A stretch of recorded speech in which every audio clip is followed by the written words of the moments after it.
Okay, welcome to Tom Trips Out. We are live in Phnom Penh. It's like 7:30 in the morning.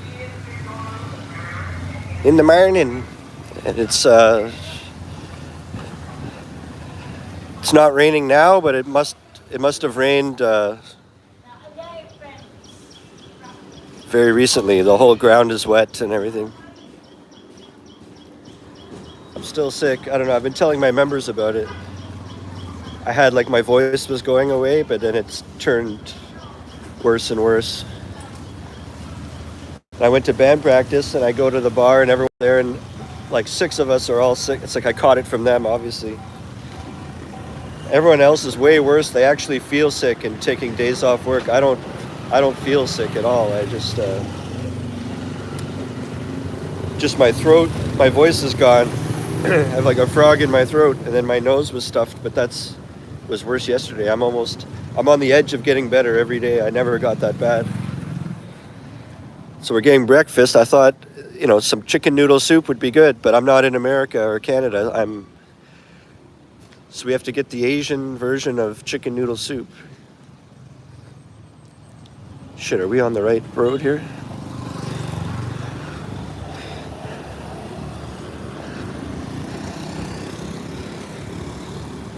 So I thought we'd go to go get some pho, but see if we can get one with chicken in it. Chicken pho.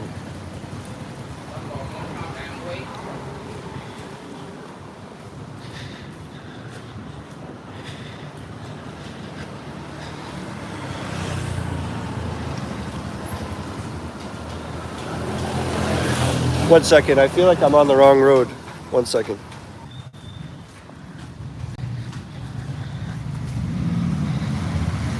We're back. Sorry about.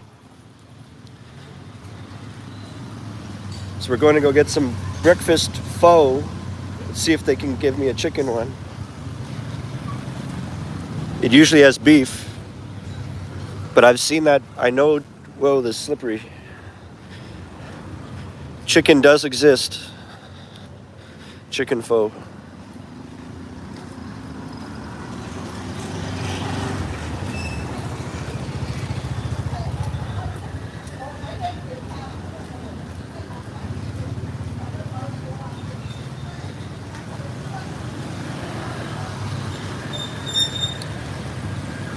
If you want to become a member, I have a members section. It's only $3.99, and I put new videos every single day. And I put a link in the description to that. Where are there? Oh my God. I hate that motorbike stuff all the time. I'm in Phnom Penh, Cambodia.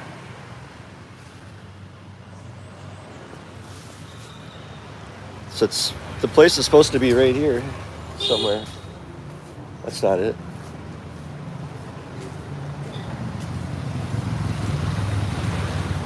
Maybe I walked by it.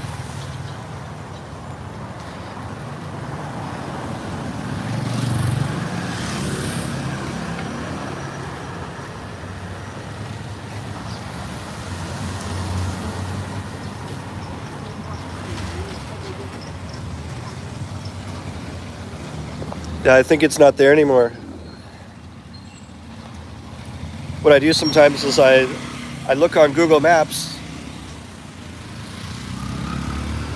for restaurants, and they all pop up around my neighborhood, and I click on them and you can see the pictures and the reviews and stuff. And this looked like a really, really close by, and it was called Pho Hanoi, which is like very Vietnamese. I thought it'd be like, oh, okay, they've got probably an extensive pho menu then, and they're just not even there.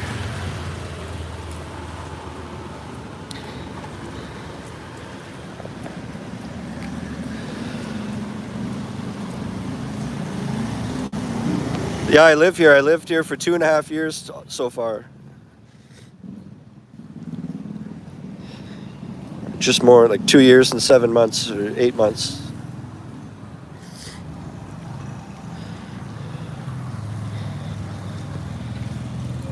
Crap, so now I don't know what to do. That just threw a wrench into my plans. Well, there's so many places we could go. Let me think, I'm all mixed up now. Should we go to the deck?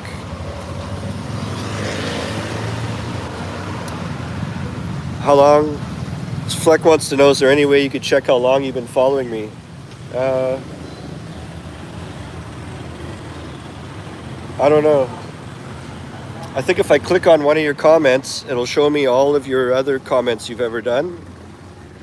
And then that might have a date on it. So I might be able to look up the first time you ever commented. Well, that's all I can think of.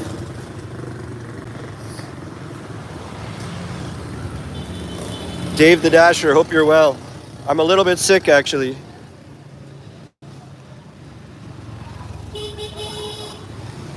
I've got a gig tomorrow with my band, which doesn't matter, I just play bass. But Saturday I play a solo acoustic set for an hour, and I have to sing and everything. I'm not in good shape.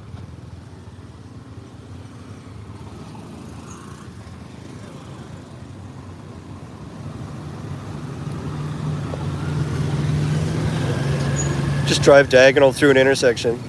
Oh, great job. Did you see that? I'm trying to predict when I can cross the road, and you have people doing diagonal U-turns in the middle of an intersection. Like,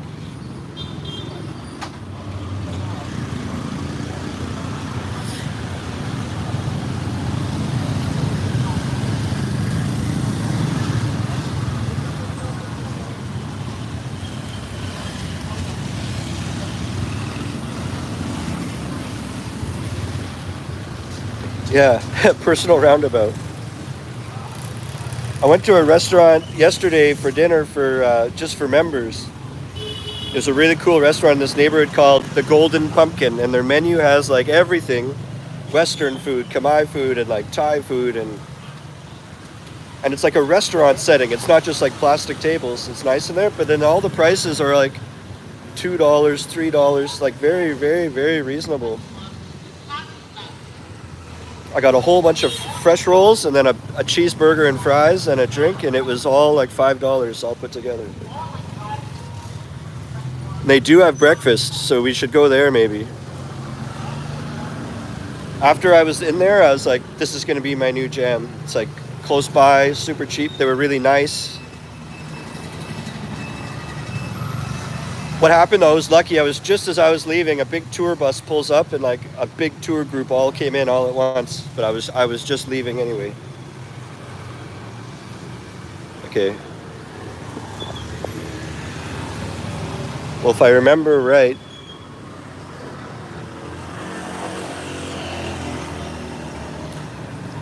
forget where it is now.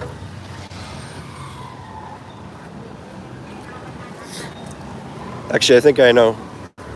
It's just around this corner.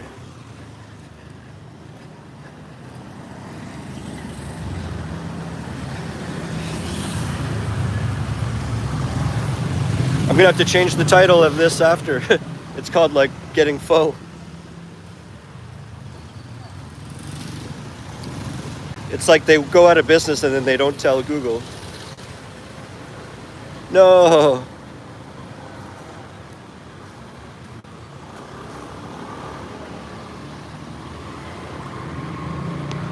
What a great live stream this is for you guys, eh? Eh? You caught a Canadianism there. I'm from a big city, so I don't really say a lot, but I just did.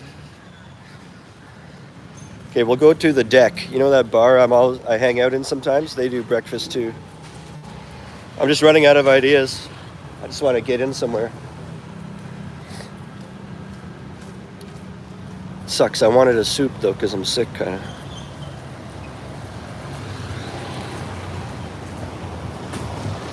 Yeah.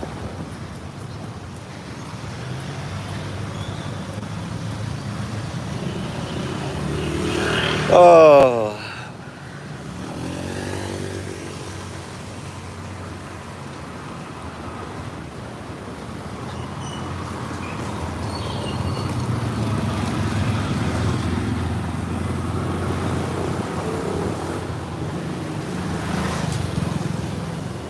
it's really early too, so most restaurants, like let's say if it was 10:30 or 11 a.m., I could go to anywhere and get like a lunch for breakfast, but it's only 7:30.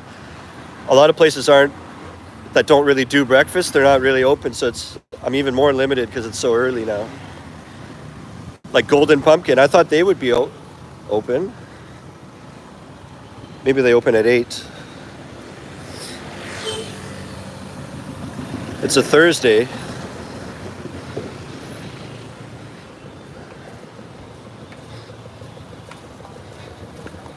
Yeah.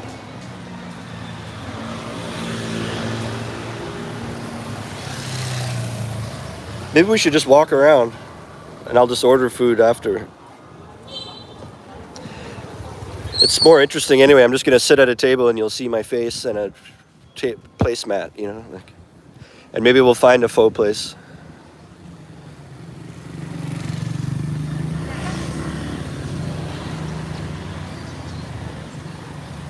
Baghead says tuk-tuk to Riverside.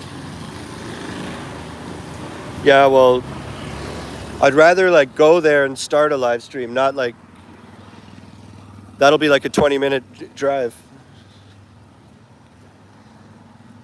I could do that for the next one.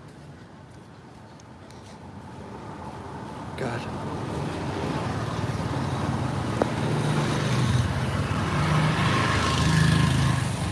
It's just you get hassled by people on Riverside a lot if you're sitting on those patios. I'd probably choose a place where you can go right inside, indoors, because people come up, or amputees or children with dirty faces and starving people, and one after the other coming up to you begging and stuff. And you could just say no and they go on, but like it's like a guilt trip every time. And then last time I got this like bacon sandwich, and they just dropped my food down in front of me, and then these two little kids came up, starving dirty kids with dirty faces, like begging.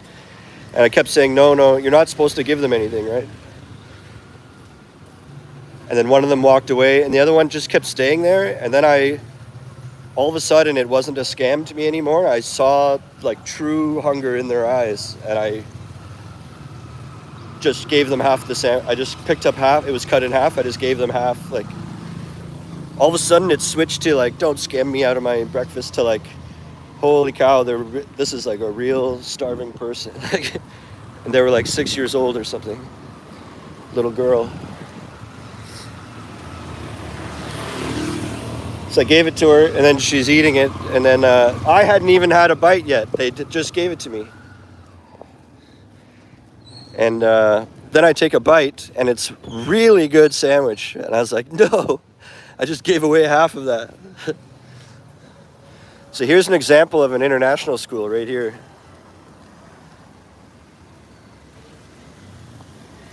You can't really see because it's high walls, but it's called Footprints. I should apply there. It's just down the street.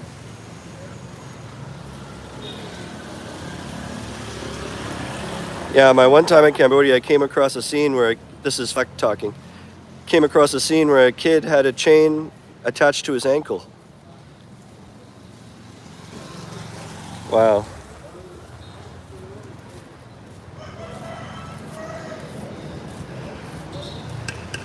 But I mean, like, I just wanted to go. You think, oh, Riverside will be nice. Like, I'll sit outside, and you could see the patio and the cars driving by and whatever. And you're just getting interrupted. Here's half my breakfast gone, and the prices are not low there because it's a touristy area. Like, so you pay like $6 for a sandwich, give half of it away, and say no to 15 people that ask you for money.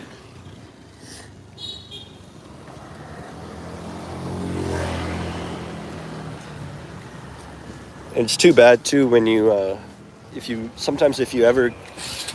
I had some extra cash on me and I give them some money, they'll remember you.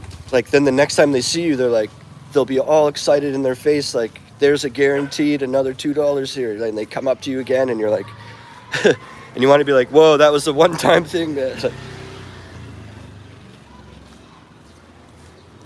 And And then they're all mad that, like, you gave it to me that time. Oh, here's another school.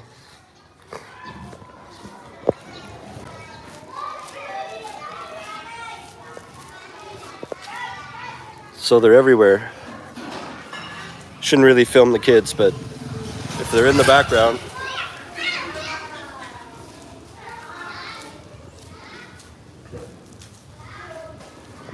Can't see them anyway, but there's another school.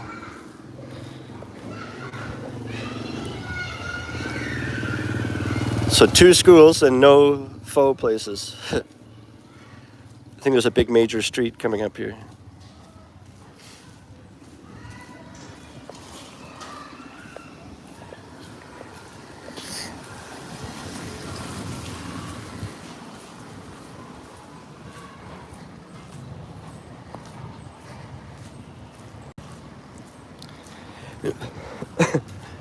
If you're interested in teaching in Cambodia or Vietnam, I've put links in the description to the TEFL course I took here in the country, and they line you up with a job after. And you could also do it online. You could do Vietnam. They have other programs. If you already have a TEFL, they have a side program just for jobs. If you want help getting lined up with job interviews. So go to the website and you can read about all their different programs. And if you go for it, just let them know it was Tom, or Tom Trips Out.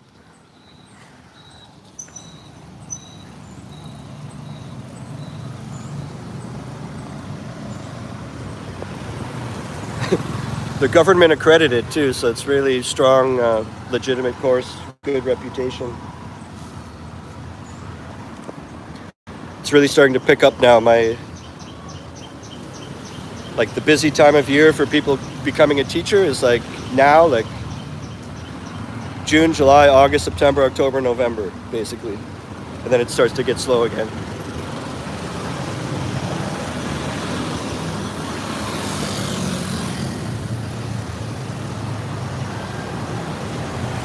There's a big grocery store.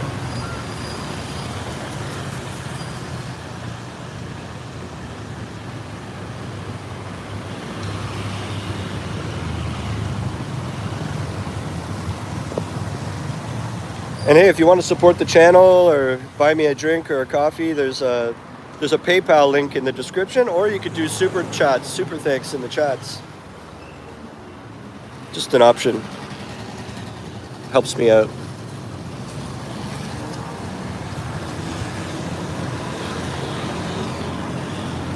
There's Carl's Jr.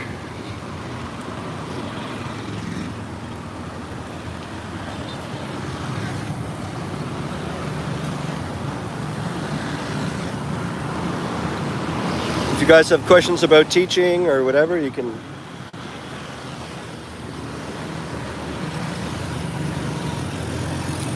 But don't you need to know Cambodia to teach there? William's asking. No, you don't. They already speak English, kind of. I'm not sure. I guess it.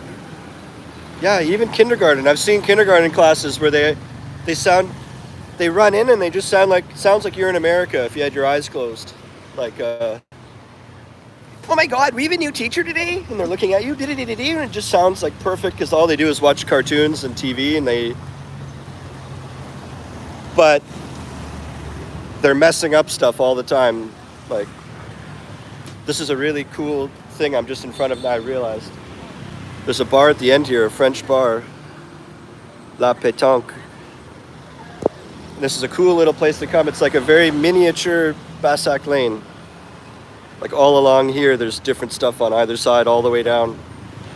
Pizza place, food places, little bars, and at the end is that French bar. And they have good prices too. And at night, it's all lit up by these like light bulbs. See the string lights?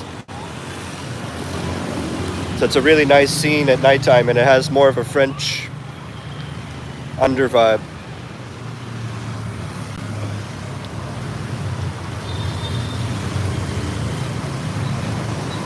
Flex says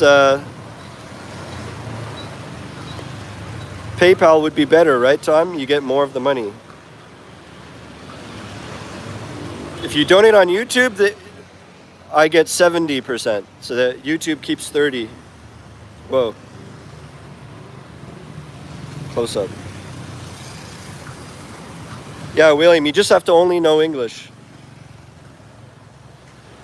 And you learn it as you go, like, because you'll be planning your lessons 2 weeks ahead of time, but it would help if you understood a little bit about grammar, because you have to reinforce those rules to them. But what a lot of teachers do is, at first, when you first become a teacher, and you don't really, none of us really know that stuff off by heart. As you're planning your lesson a week or two ahead of time, you're learning that material to yourself first, which to us would only take like 5-10 minutes because we speak English.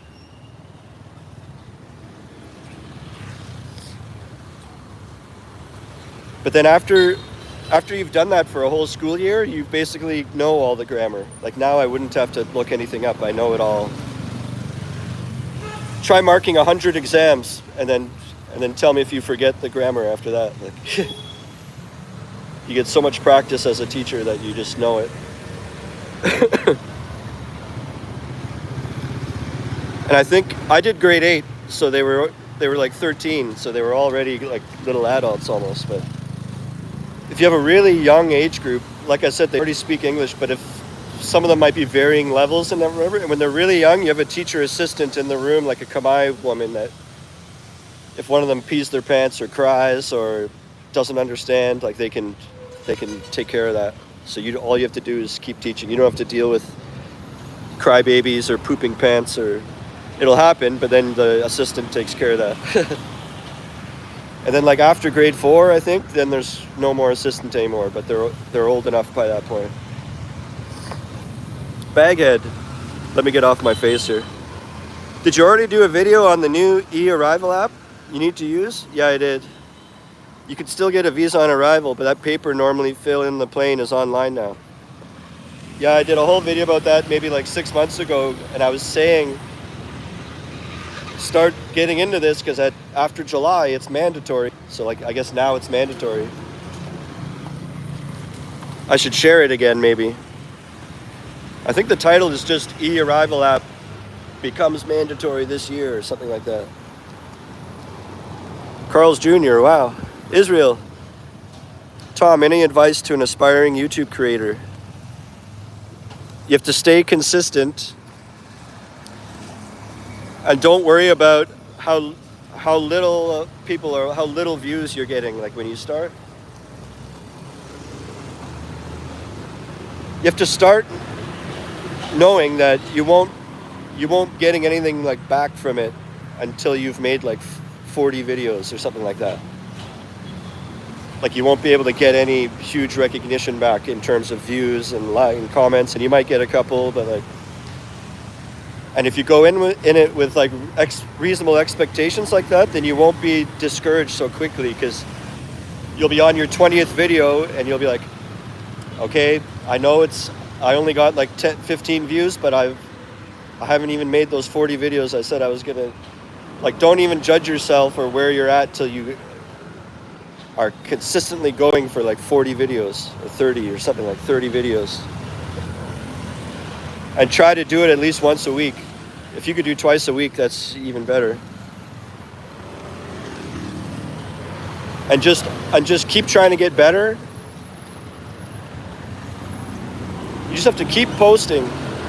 And what's worked for me is if you just stay sincere. Don't try to act like,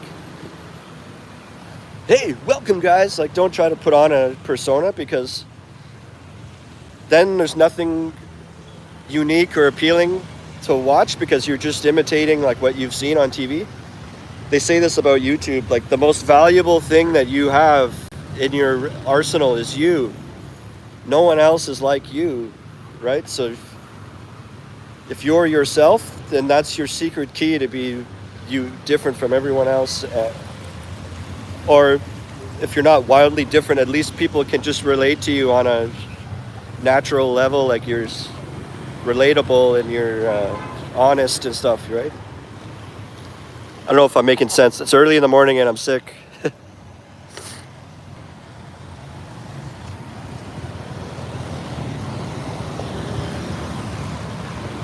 So I'd be like, don't get discouraged if you've only made 10 videos and it's only been like 6 months. It's normal to have nothing at that time. And also, don't compare yourself to other people's journey. You know what I mean? And that goes for anything in life.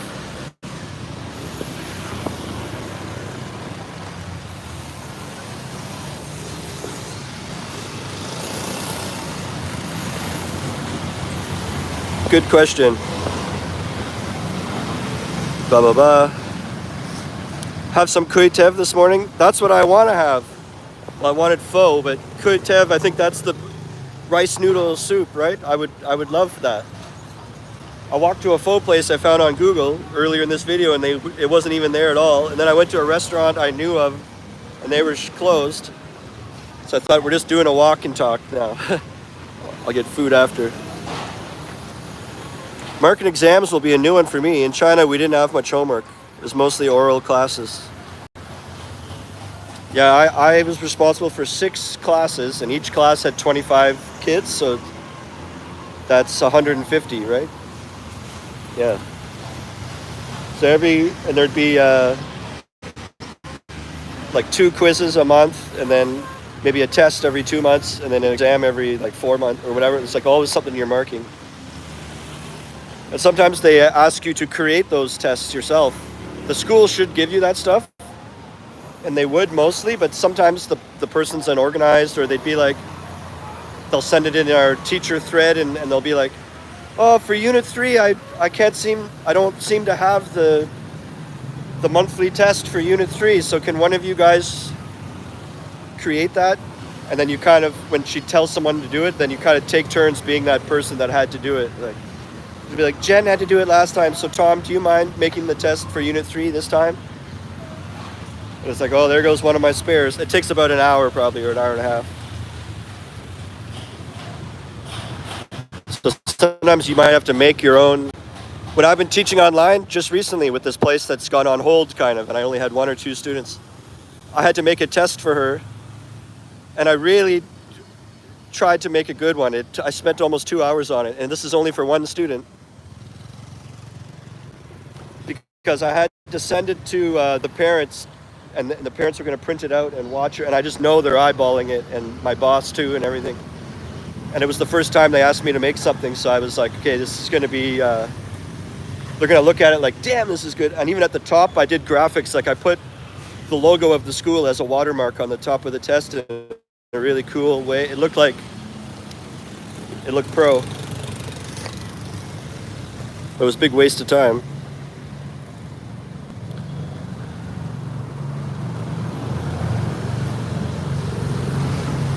Vincent, I'm hiding under the table. Flex says he's been teaching online with Lingo Ace.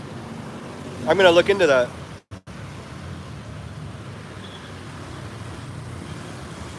The place that I work at that's gone on hold, they said they should be up and running again in August. And it'll be students from Europe, he said. So I might be like teaching someone in Poland or something.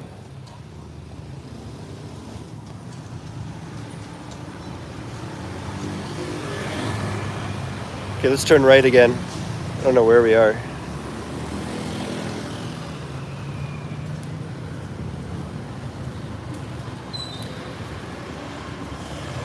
Did you use AI to help you make it? At least for ideas? Yeah, I've never done that, used AI to make a teaching resource, but my boss at the school that I work at right now, like that language center that's on hold kind of, one time I was in at the school, they have a real school in the city too.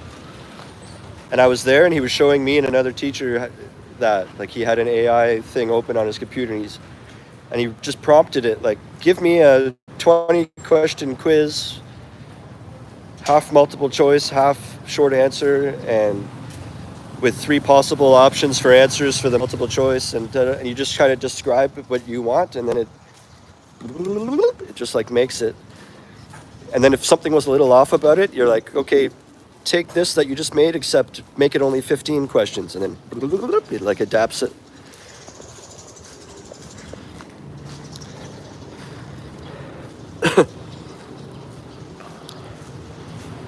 Yeah, Flex, send me a referral link.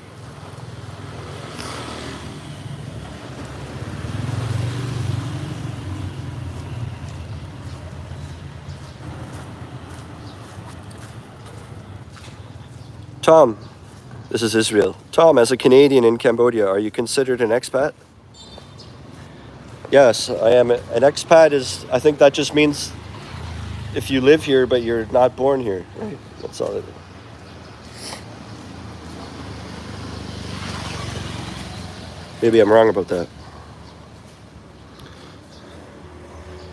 Do you pay income tax? That's a gray area. Well, when I worked at the school, they would tax automatically the paychecks. But when I make money off YouTube and PayPal and referrals and stuff, it's just like money, he's just sending transfers. But also in Canada, there's like a certain threshold that if you make below that, you don't pay tax anyways. Like if you don't even make enough. And the economy here is so small that since moving here, I've never made more than that threshold, or I make just about the same as that threshold. Especially with my like reported income, because a lot of my money's under the table. Like gigs is just cash and stuff like.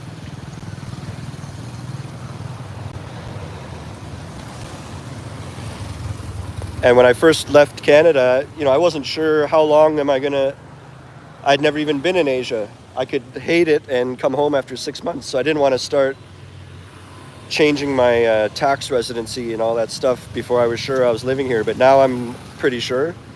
My mom's on my back about that, actually. It's funny you bring it up, Israel. And what you have to do is contact the government and tell them that I now permanently live in Cambodia. And there's like paperwork you fill out to become a official non-resident. You're still a Canadian citizen, but you're a because your income tax is tied to your residency, they say. I think I've tried to read about it. And then they have to decide, do I actually qualify to be a non-resident? And I do. But let's say if I had my own small business in Canada and a house and a car and all these things, they'd be like, well, you have a house here and a car here and a business here. You still have so many ties to Canada. You're still considered a resident then, or I think it's something like that. I'm not an expert, but like I have no ties. I have like my parents live there. That's it.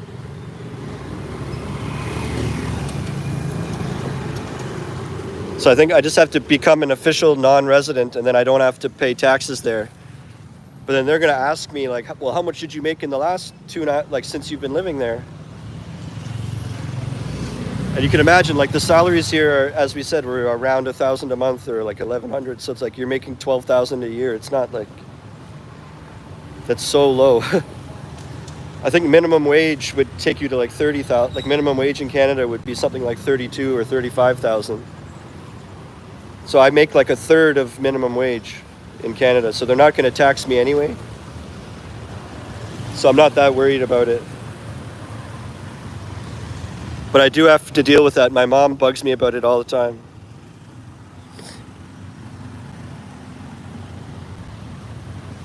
So we're back in my neighborhood, back closer to my street again.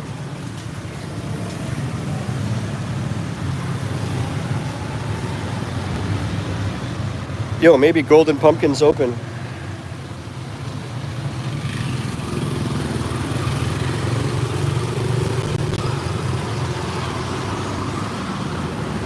Fleck, down with taxes. Thank you, man. Thank you. I really appreciate that. You probably heard me talk about that last month. Like these donations and YouTube money, it slowly builds up, and as soon as it reaches 100 or more, then they'll send it to you. And often in a month, I hit more like 70 or 80. So then it carries over to the next month, and then I have to wait for 2 whole months to go by, and then they send it to me the next month. But if I get little donations like this, it can push me just to the edge of getting 100, and then I can get the money like this month.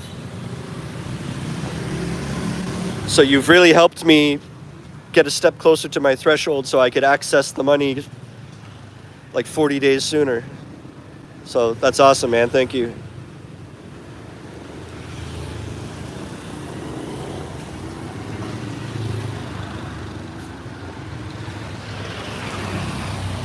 So, what do you guys want to see? I'm down to go longer. We can go another like half an hour.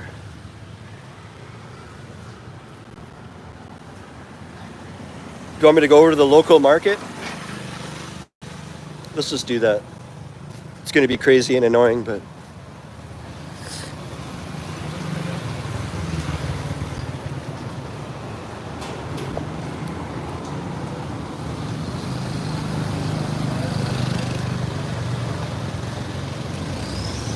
go at the same time as this guy. SUV is like a moving wall. Oh, wow. Thank you, Jonathan. I didn't see that. It got pushed down. Sorry about the no reaction. Jonathan, love your videos and vibe. Maybe I'll meet up soon if I take the plunge. Yeah, man, take the plunge.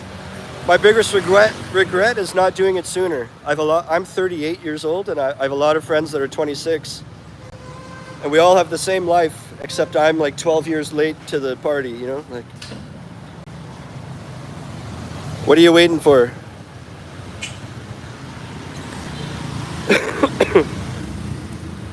Sorry, I'm kind of sick.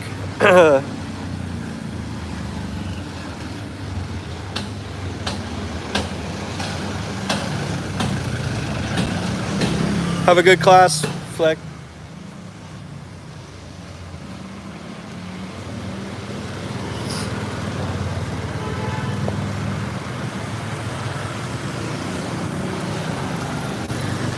Yeah, Jonathan, at the start of this video, I went to go get pho and the place wasn't even there. Like, I found it on Google Maps and read good things about it, good pictures. I go there, it's not even a place. Then I went to a restaurant I knew about. Oh, we'll go here instead, and they were closed. So it's turned into a walk and talk. Here's a meal on wheels.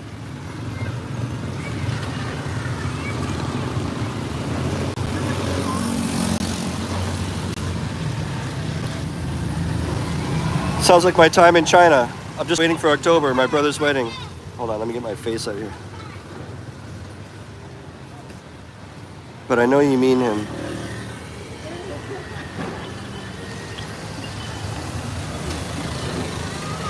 Yeah. Jonathan says, I need to be near nature. Is Siem Reap a better choice? Yeah, definitely. It's just a smaller city, so there's slightly less schools there, but there's totally schools there. You could teach there. Yeah, because then and it has a little bit of a downtown, so you could still feel like the city if you want to go out on a Saturday night, but then you're just like a 10-minute drive from the countryside. And Phnom Penh is like a big, busy, stinky, smoky, pollution city, like, you know? You got to drive for like 45 minutes before you're out of it. Like, that's what people in Siem Reap love that sound like you, like I need nature. They go, I love it here because they get a little motorbike and it's like a 10-minute little rip and you're in the total countryside. It's much quieter. The buildings aren't so tall there, I think. It's like, you know, no more than 4 story, like they're all low rise.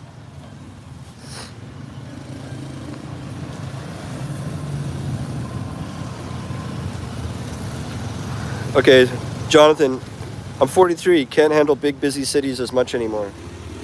Yeah, there's also a town in the south of Cambodia close to the water, and it's called Kampot. But there's like next to no schools there. It'd be really tough to work there. You'd have to work online only. But that's the coolest, quietest, sleepy town, and like lots of cool hippie people live there. There's still expats there even, and the kind that wear really flowing clothes with temple designs, and they're all musicians and kind of hippie and backpacker hippies, like potheads, backpacker hippies. It's all in Kampot. And you could like rent a house there, a whole house with your own little yard. It's like a tiny small house, but for like $200 a month, you have a whole entire house with a yard, like a 1-bedroom house, like a little cottage almost. Like, but there's like nowhere to work and not much to do. And right now I'm involved in a lot of things. I'm in like 3 bands, and I just got this awesome apartment. I'm standing in front of it now. So my time's not done here in the city, but like eventually I'm same as you. I want to. You're 5 years older than me, so probably exactly that. In 5 years, I'll get out there too.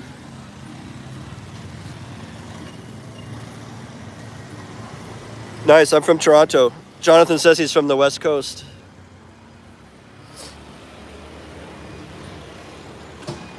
Yeah, but even if you live in, well, Siem Reap makes you farther from the ocean. But if you live in Phnom Penh and you get a little, you pay like $8 and you go in a 12-seater van. It's like they have vans that go to all the different cities, like as transportation, and you pay like $8 and it's like 2.5 hours, and you're down at the water in Sihanoukville. And then when you get to the water, you could take a ferry to the islands. There's Koh Rong Island.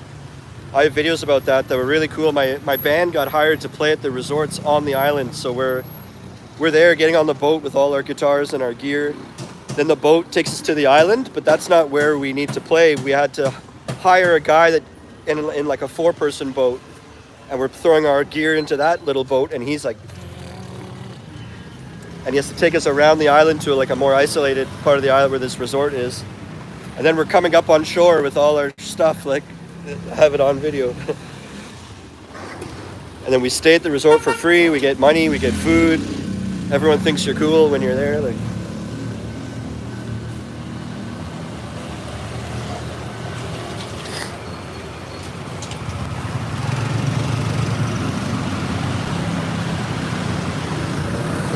should we go this way? I did a video about the local market like 2 weeks ago, and that's straight in this direction.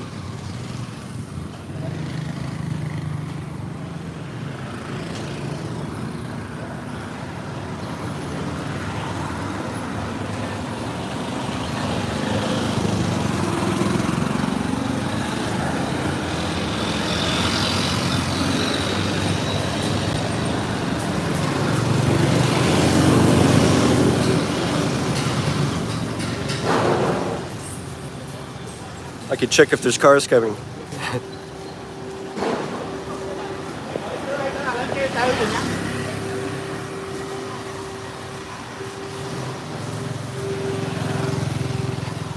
It's a good way to get my phone snatched, just holding it out in the middle of the road.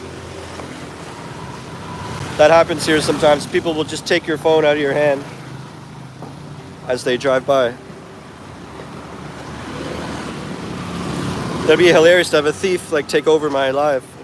Keep it going.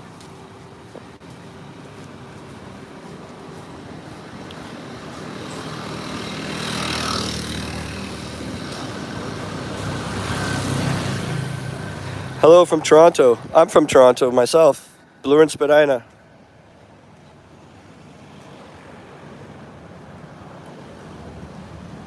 If anyone new is watching and you're interested in becoming a teacher or teaching abroad, I put a link in the description to a government accredited TEFL course, and they help you with everything from the requirements to get in the country to guaranteed job assistance, like coming out of the course.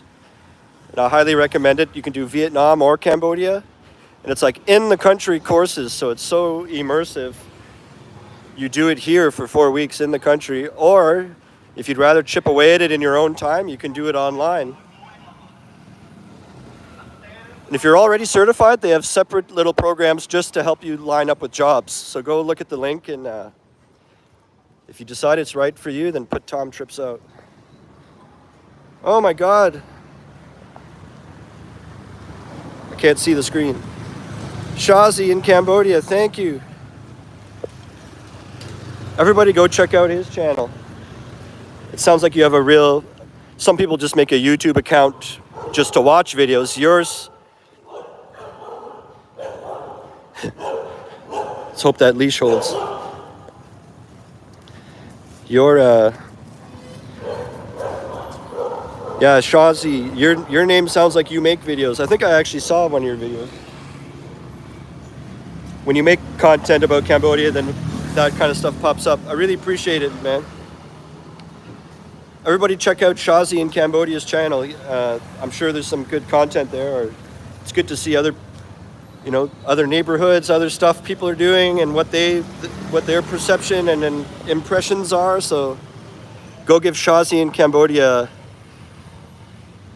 a click or a view, you know, a watch. Go watch some videos and like them.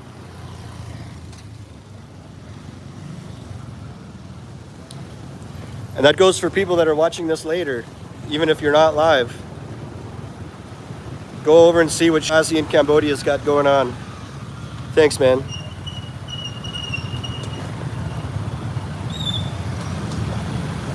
Oh, and that was your first super, Shazi. It gave me a message saying that was the first time you've ever sent one.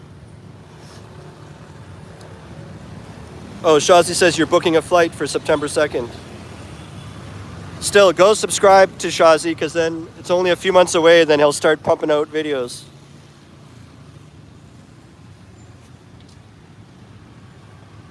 Oh, Shazi, it's not ready yet. I was trying to be nice and give you a good plug. Well, they could still subscribe and be waiting and ready for the videos to come. How much is fruit there? It's very cheap. I don't usually buy that. That's a broad question, right? It's like what kind of fruit, how much of it, like. But there's carts, like, see this lady? Whoops. There's food carts like that have glass case and it's just all fruit in there. And you buy like a mixed fruit, they'll put in a big plastic cup, cut up fruit, right? And you can be like, give me some pineapple, some apple, and some banana. Like, you just tell them what fruits, and they just, and I guess you pay for like that size of a container, and they'll be like 5,000 real. I remember at the one outside my school, the girls would get it, and it was 5,000 real. That's $1.25 for like a large plastic cup filled with chopped up fruits of your choosing. And the fruit here tastes so much flavor. It's probably the way our food system works in North America. It's garbage. Like, you eat a pineapple here and it's like a blast of flavor. Like, you're squint almost, like, whoa, I can't, boom, it just hits you like fruit. Like, in Canada, it would be like, tastes like water.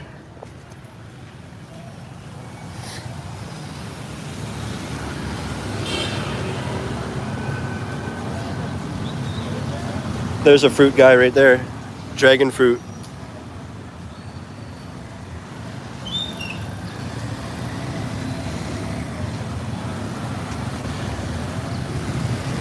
Yeah, there's a market right across the street, and I made a video there just like a week ago or 2 weeks ago, but we could walk there right now. It's just past this intersection. It's rows and rows and tons of vegetables and fruits, and then there's even a fish section. But it's so busy, and it's like little narrow walkways you go through, and then people are trying to zip bikes through there, delivering ice or things to people. And they're running over your ankles, like on your heels. So I get anxiety walking in there, but let's go for it.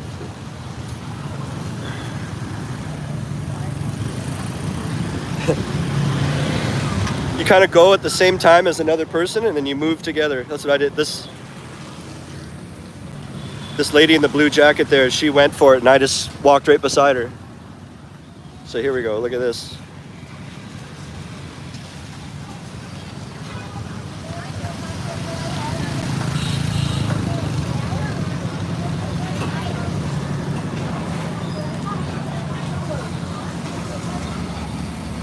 Yeah, and in my video, I was looking for like barbecued food or ready-to-eat food, and I couldn't find any. I ended up just touring this place in that video. And now I'm back, and look at this. Where were you last time? I came in the middle of the day, though. I think they might only do breakfast and dinner. They would do early morning and then evening. And they're gone in the middle of the day. I bet you that's what they do. It's kind of muddy here. Oh, I'm just going to deal with it.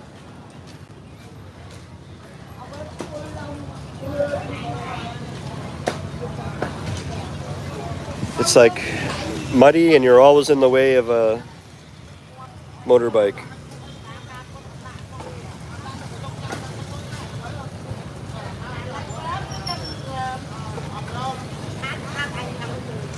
Anybody want some chicken?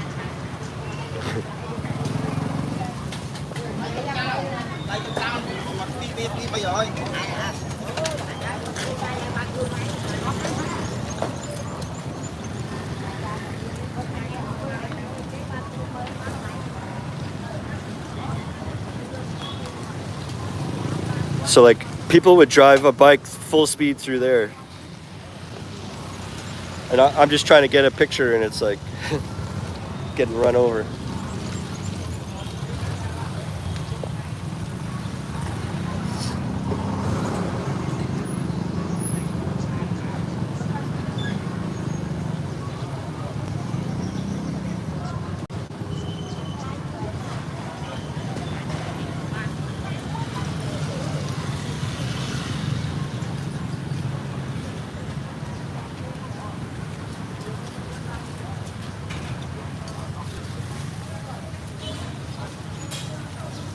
These are frogs.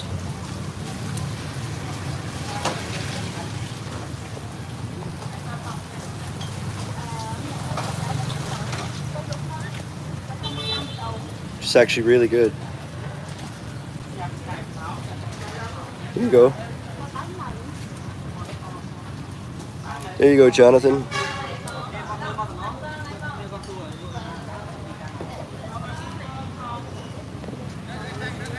I bet you those are $1.25.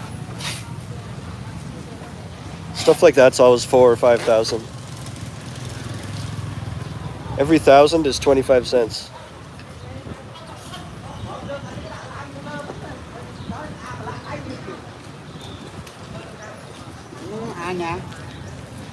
This might be a pho place.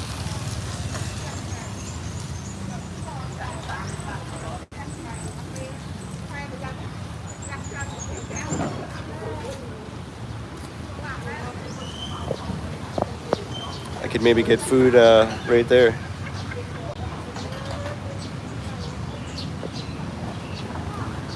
I don't know. My gut instinct is saying don't go there. Plus, as soon as I sit down, then we're not seeing more stuff, you know, then you're just looking at my face. Sit there.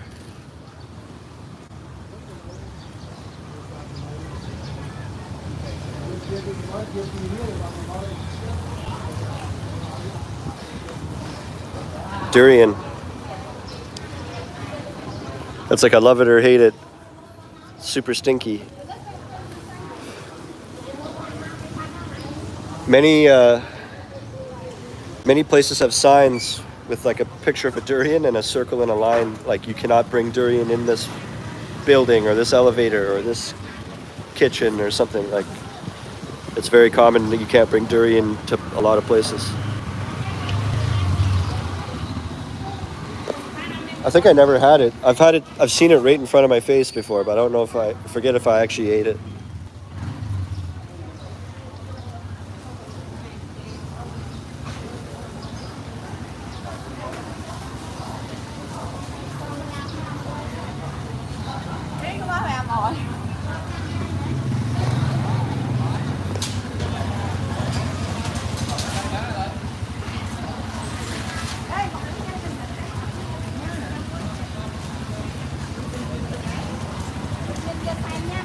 Okay, see you later, Fleck.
I think that's like the food hall where you could get ready to eat food, but it's very local style street looking. Like, let's walk through there.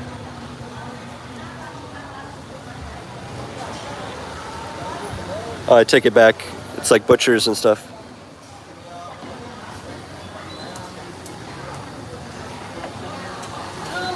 Hello.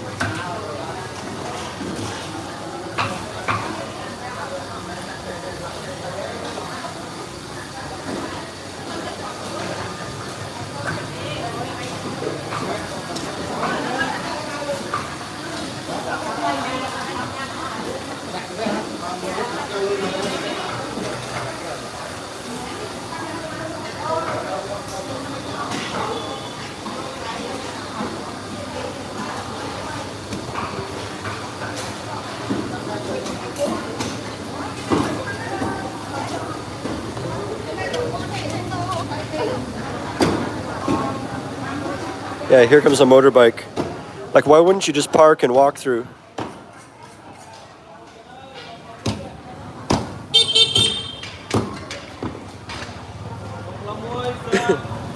My God. Why are you riding a bike inside for?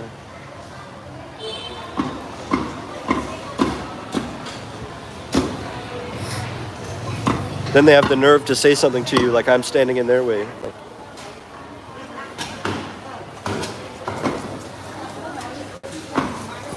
it's too early in the morning for me to be like. That's how you should approach every like annoying situation with a big smile, like we're all having fun right now, like and I can't do that all the time. I get annoyed in a tight, crowded space, and then motorbikes on my ankles, and I get anxiety, and then I'm like, well, get out of my way, like.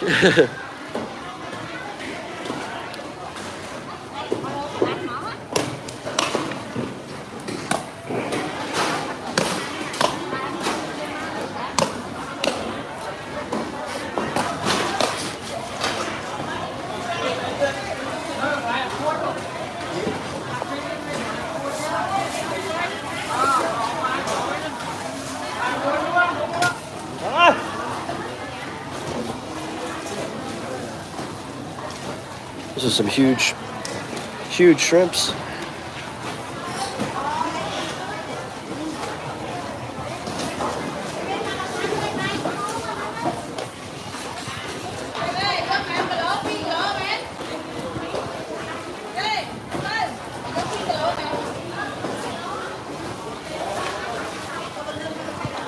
What have I got myself into? Oh wow, there's fish moving over here.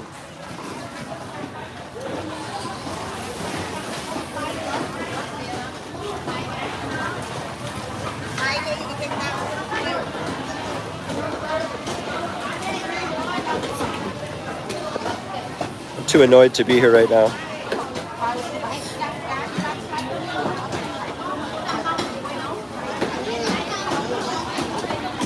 A few people have given me gestures like get out of here a little bit, like because I stand still to get a shot for you guys to show, and then people are waving me away and like, what am I? I'm a big dumb foreigner standing in the way, like refusing to buy anything, waste of space, not giving any money. Here we go.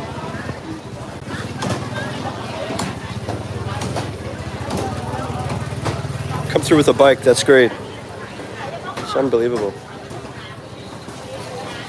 Motorbikes ripping through this, like.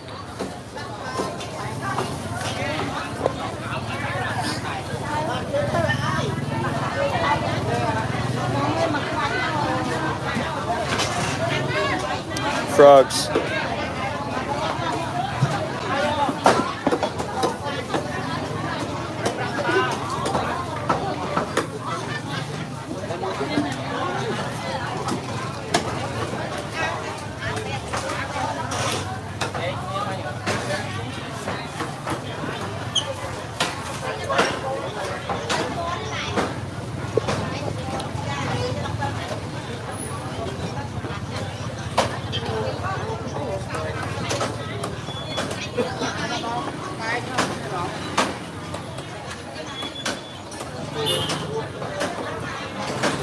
Yummy.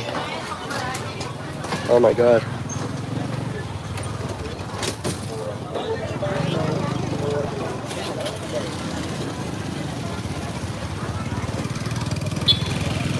Get me out of there.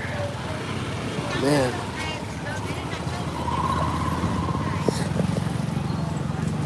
This guy's got watermelons.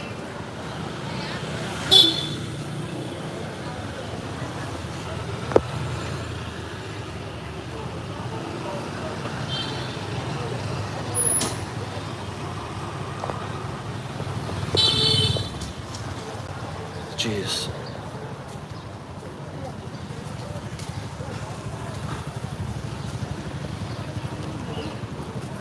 Oh, thanks.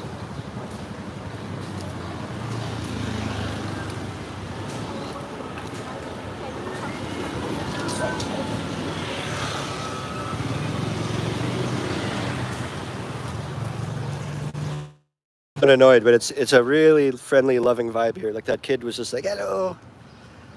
Usually everyone just is waving and saying hello. But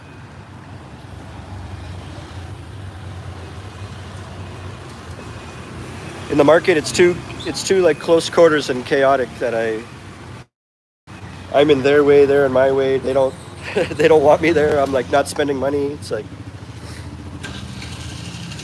that vibe goes out the window a little bit sometimes. It's probably because I seem like annoyed, you know what I mean? Instead of me going, I'm having such a great time with you guys here. Like,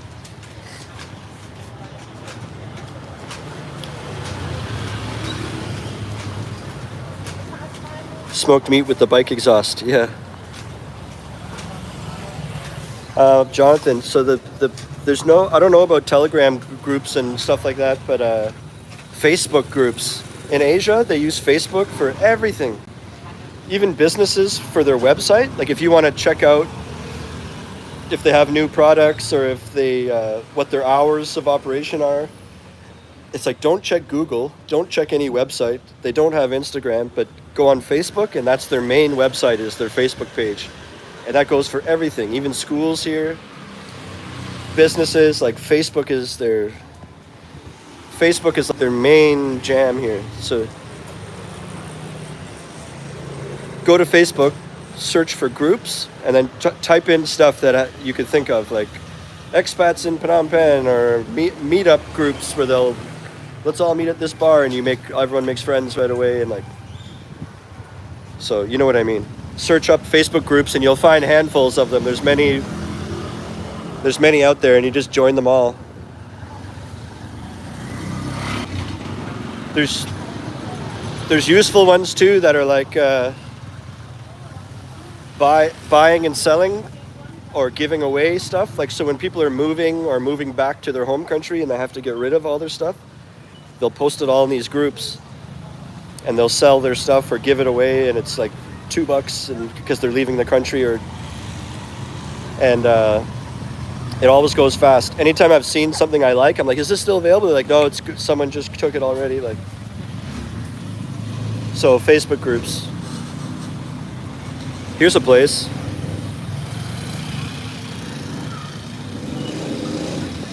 It's been over an hour though, and my phone's getting low on battery, so I think we're not gonna get food in this video.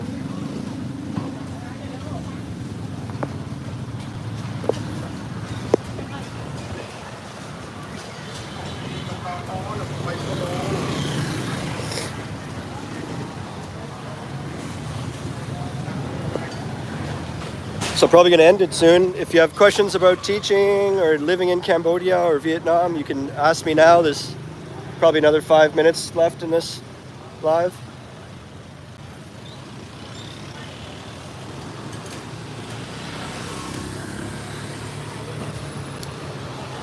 They're actually making exactly what I want. Well, a cheaper Cambodian version of it, but who wants to hear me sing on Saturday? I have a solo acoustic show where I have to play for an hour, and on the flyer I'm like the main picture. It's like, come see me, and I'll be like, ugh. I still have 3 days to get better. We'll see. Sometimes singers like the way they sound if they're a little bit sick. So maybe it'll work for me.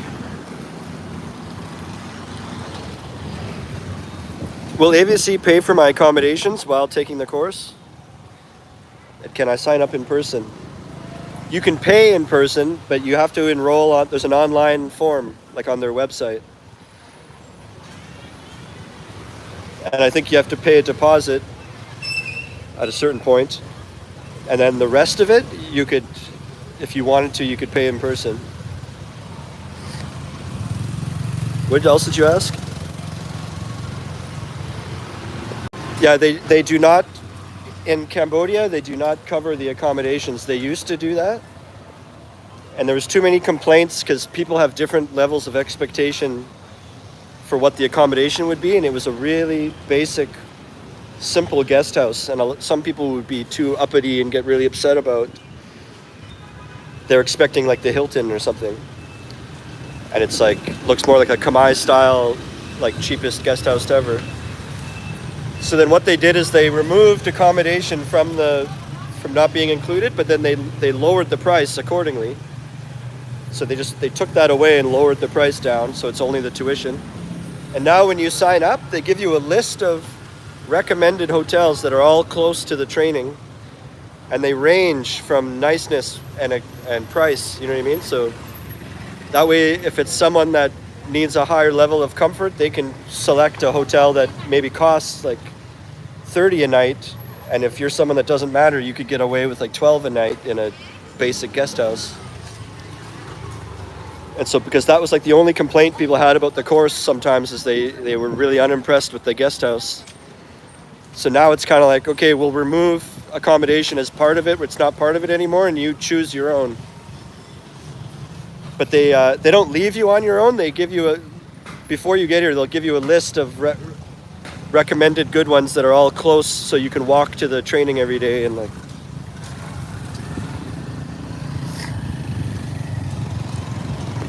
So AVSC will help you book your accommodation, but they won't pay for it.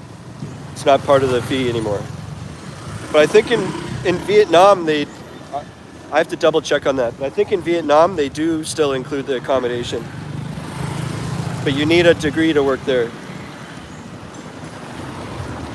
And if you take the Teaching Jobs Abroad program, that's if you already have a TEFL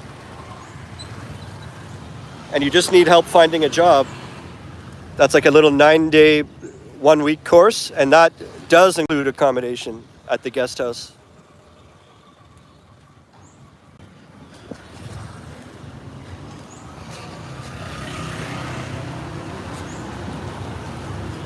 I should have wore shoes. I'm wearing like flip-flops and it's really muddy in some places. Doesn't matter, I'll just take a shower as soon as I get home. Wash off the legs. I just turned here as if I know it's the right street. Where am I? 460. Okay. My street is 456. You know what's funny? I live on the corner of 123 and 456. So my address is 123 456. And we're on 460 now, so it can't be that. We're like one street away from my street, probably.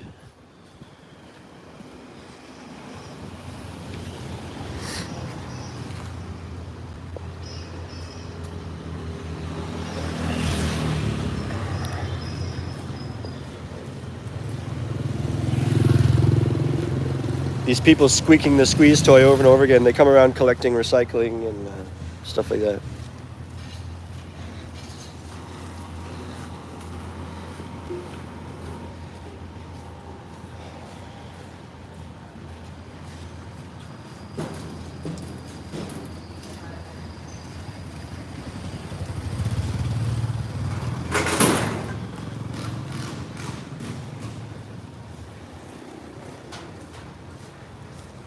I'm thinking of living in Russian Market here too, because it seems like the best area to play in bars. Yeah, it is. There's one bar on Riverside called Oscars, and that's where I'm playing on Friday. So that's not in Russian Market. And they do live music every night. So like, you could argue, well, what about this place or that place? But that's not in Russian market. But that's only like 2 or 3. And then right in this little 1 kilometer neighborhood, there's like 4 bars to play here. Yeah, so it's... Basak Lane is also good, has a few there. But that's only like 2 kilometers away. Like you could almost walk there.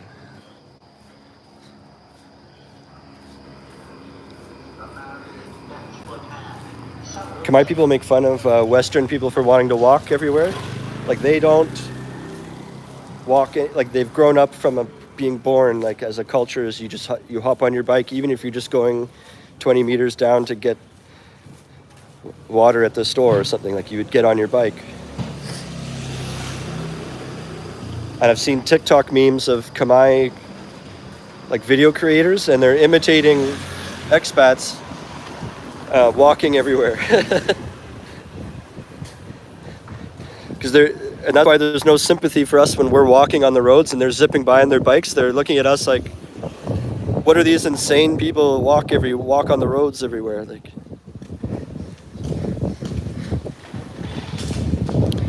in Toronto, I used to walk like 5 kilometers home on purpose. There's a subway and everything, but to get my exercise, I would walk about an hour. And it was a good walk.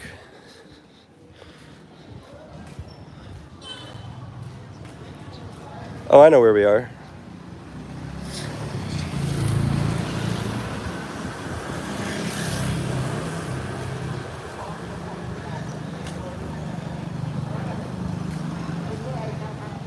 That's my apartment right there.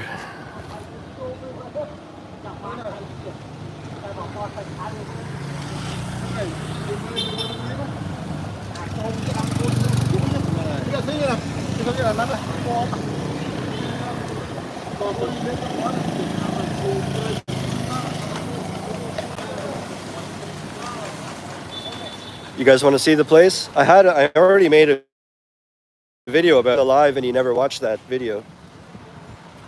Could show you my apartment. Might be a little untidy. I didn't expect to make a video on it right now. Let's go up there. I'll quickly show you and then we'll end it.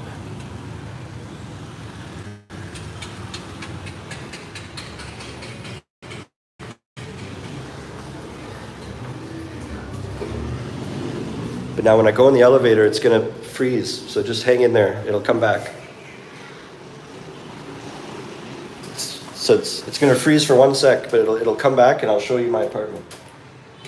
Just in the elevator now.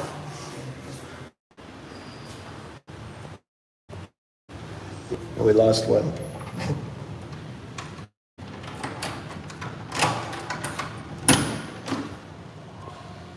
So this place is $350.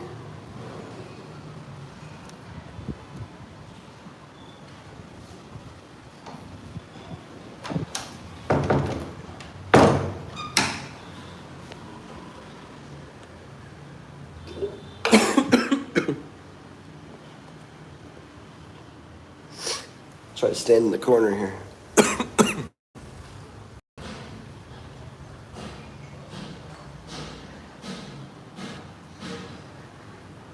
Got a few guitars on the wall.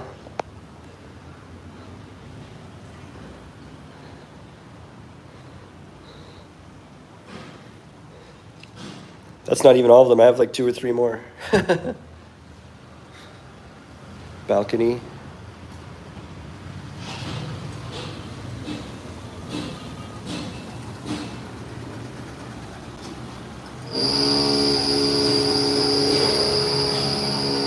Lovely sounds of nature outside.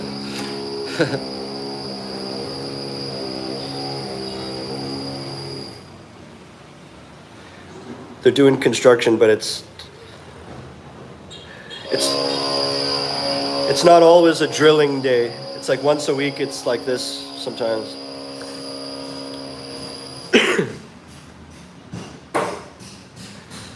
I'll show you my bedroom is like bigger than the rest of this place.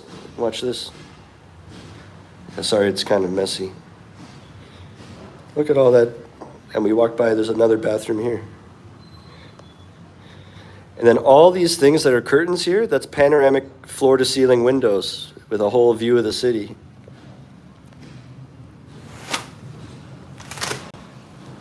Open them up. I've made a video about this already, but while you guys are here.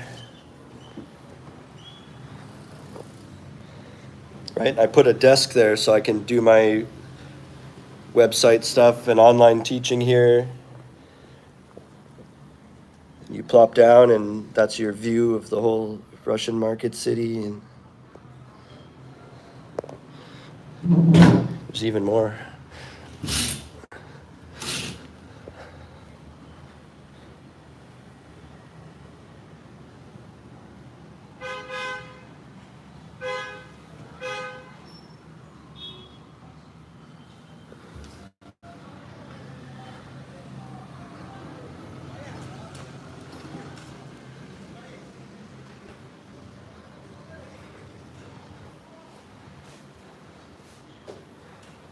See what I mean? It's hard to show you when I only have this little field of view on phone. But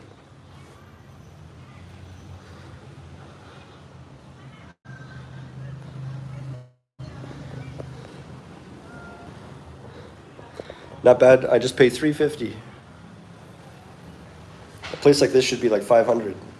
A place this big. Got a really good deal. And yeah, I'll end it off here. Thanks for everyone who supported me, and even just by being here and watching and liking, it's a really great support. But I really appreciate the contributions and the super thanks. I'll catch you guys in the next one. There's a lot of videos coming. I'm organizing and talking to an indoor rock climbing place called Phnom Penh Climb, and we're organizing a time when I can come there and make a video, and someone will give me like a private lesson and I'll film that. Like they show me some stuff and then they do it and then I attempt to do it and fail, and like it'll be a cool. So that's coming up. And then there's this indoor playroom that they have here that has like axe throwing and those rooms where you might have seen it online where the whole floor is just colored squares of light that are moving around and you have to try not to step on the red ones, and all you and your friends are running around in this room with lights on the floor. They have that here too. So there's a bunch of ideas and videos coming up. Oh, and then next week I might take a trip to Siem Reap. So that'll be just for a change of scenery and get some people have been asking me about Siem Reap. Then Jonathan can, if I go to Siem Reap next week, Jonathan, then you can compare, right? You can see the difference. I'll show you the countryside but it's like a 5-hour drive away. That's what sucks about it. And you can take a bus where you sleep on it, like you get on it at 2 a.m. and you lay down in this bus on a flat thing. But one time I ordered one of those and there wasn't enough tickets, so they drove the bus to meet up with another bus that was pretty much full to consolidate, and they lead me on, and they didn't tell me anything. They lead me on to the next bus, and they draw a curtain open like, this is yours, and there's already a person laying there. And they just said, no, you like buddy up with that so just a random Asian guy in a single bunk. He just had to move over on his shoulder on his side, and then we're both trying to take up as little space as possible and just get there.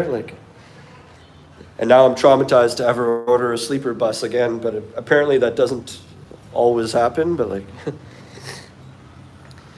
I have videos about all that stuff. So go search my Siem Reap playlists. I've been there before. And remember, how you spend your days is the way you spend your life. It's never too late